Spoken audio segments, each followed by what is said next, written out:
Assalamualaikum warahmatullahi wabarakatuh. Alhamdulillahirrabbilalamin merupakan kalimat yang patut untuk diucapkan sebagai orang muslim, dan juga salawat menyertai salam kita curahkan kepada Nabi Allah Muhammad SAW, karena telah mencurahkan begitu banyak keringatnya untuk umat Islam ini, yang telah membawa dari alam kegelapan menuju alam yang terang benderang.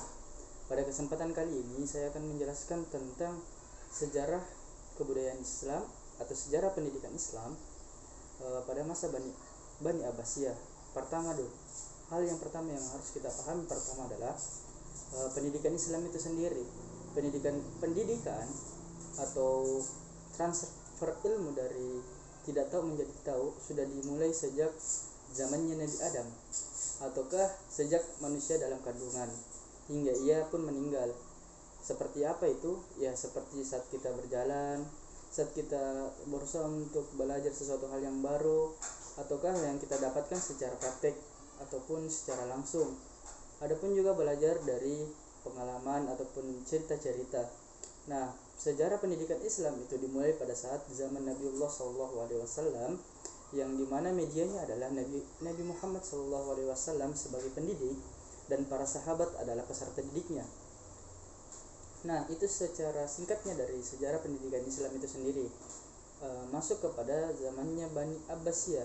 Bani Abbasiyah berdiri setelah runtuhnya Bani Umayyah, yang dimana dia memiliki beberapa tahapan ataupun dibagi sebagai 5 golongan atau pembagian abad-abadnya.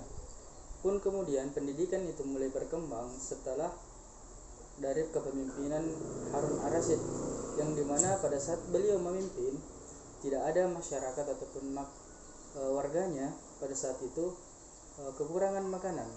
Maka dari itu masa keemasan Bani Abbasiyah pada saat itu adalah kepemimpinan Harun ar-Rasyid. Kemudian dilanjutkan oleh anaknya Al-Ma'mun, yang dimana beliau seorang khalifah atau pemimpin yang begitu cinta akan ilmu. Beliau secara maksimal menunjukkan kecintaannya pada ilmu pengetahuan, yaitu dengan gencar membesarkan sekolah yang didirikan ayahnya, yaitu Baitul Hikmah, pusat penerjemahan yang berfungsi sebagai perguruan tinggi dengan perpustakaan besar dan menjadi perpustakaan umum.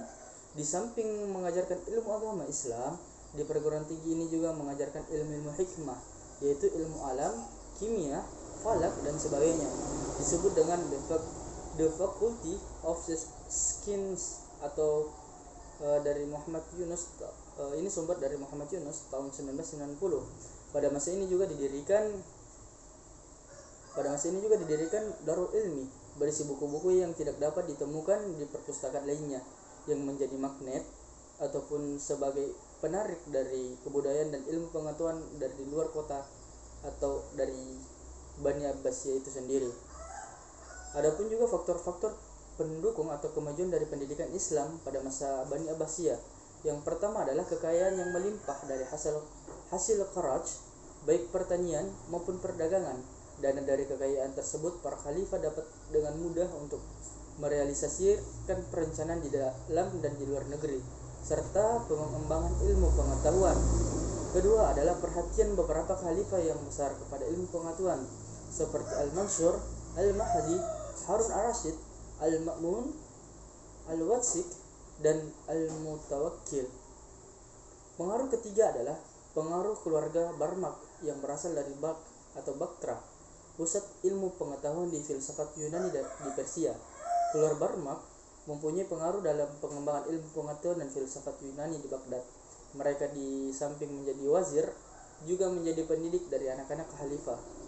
Keempat adalah kecerdasan atau kecenderungan umat Islam di dalam menggali dan mengembangkan ilmu pengetahuan sangat besar, sehingga banyak ulama di setiap kota Islam pada masa itu memiliki potensi yang besar terhadap suatu pendidikan itu sendiri. Kelima, kondisi masyarakat Irak mendesak atau perlunya suatu ilmu baru karena sangat dajlah atau sangat penting, dan Furat menuntut penataan sistem pengairan yang lebih baik serta pengelolaan perpajakan lebih sempurna. Keenam, umat Islam pada masa itu telah bercampur baur dengan orang-orang Persia, terutama Mawali. Mereka inilah yang memindahkan ilmu pengetahuan dan filsafat dari bangsa mereka merujuk kepada bahasa Arab. ketujuh adalah Baghdad sebagai pusat pemerintahan. Mengapa demikian? Lebih dulu maju dalam ilmu pengetahuan daripada Damaskus pada masa itu. Jadi pusat pendidikan ataupun pusat ilmunya pada masa Bani Abbasiyah adalah di Baghdad. Keempat adalah lancarnya hubungan kerjasama dengan negara-negara maju seperti India, Bizantium, dan juga sebagainya.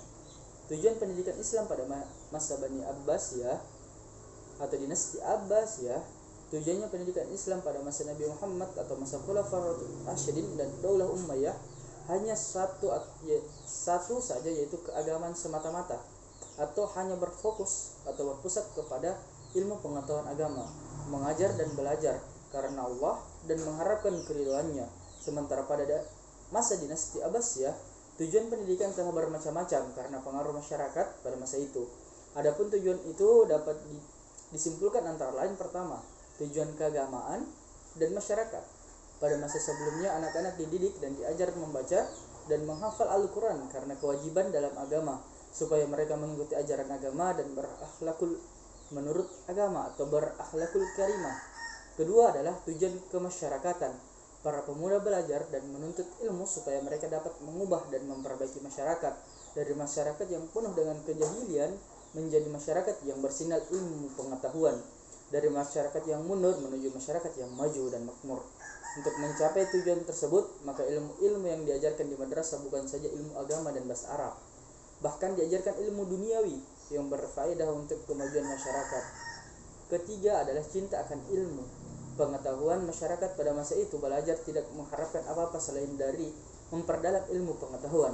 Mereka merantau ke seluruh negeri Islam untuk menuntut ilmu. Tujuan mereka tidak lain untuk memuaskan jiwanya yang haus akan ilmu pengetahuan.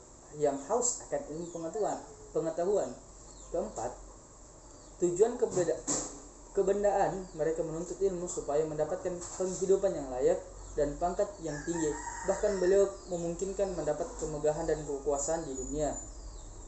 Nah, adapun beberapa lembaga-lembaga pendidikan atau pendidikan Islam pada masa Bani Abbasiyah, yaitu yang pertama adalah Kutab sebagai lembaga pendidikan dasar. Kutab atau maktab berasal dari kata dasar katabah yang berarti menulis atau tempat menulis. Jadi kata katab adalah tempat belajar menulis. Kutab merupakan tempat pendidikan dasar yang mempunyai peranan penting dalam memberikan pelajaran menulis dan membaca. Pada awal datangnya Islam, jumlah orang-orang yang pandai baca dan menulis masih sangat sedikit. Ya, di kalangan orang Quraisy ada 17 orang. Sesudah Rasulullah SAW menyampaikan perintah adanya kewajiban menuntut ilmu bagi kaum muslimin, maka gerakan menulis dan membaca tumbuh di kalangan umat Islam. 2. Pendidikan rendah di istana. Pendidikan rendah di istana muncul berdasarkan pemikiran bahwa pendidikan harus bersifat menyiapkan anak didik agar mampu melaksanakan tugas-tugasnya kelak setelah ia dewasa. Atas pemikiran tersebut, khalifah dan keluarganya serta para pembesar istana berusaha menyiapkan pendidikan rendah agar anak-anak sejak kecil sudah diperkenankan dengan lingkungan dan tugas-tugas yang akan diembannya nanti. Ketiga adalah toko-toko kitab dan rumah-rumah ulama.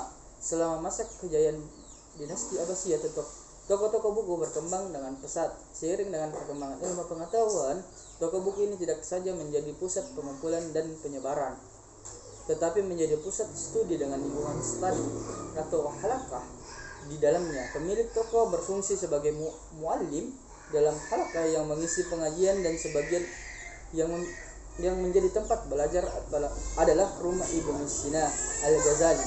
Mungkin itu yang bisa saya sampaikan. Lebih dan kurangnya mohon dimaafkan. Wassalamualaikum warahmatullahi wabarakatuh.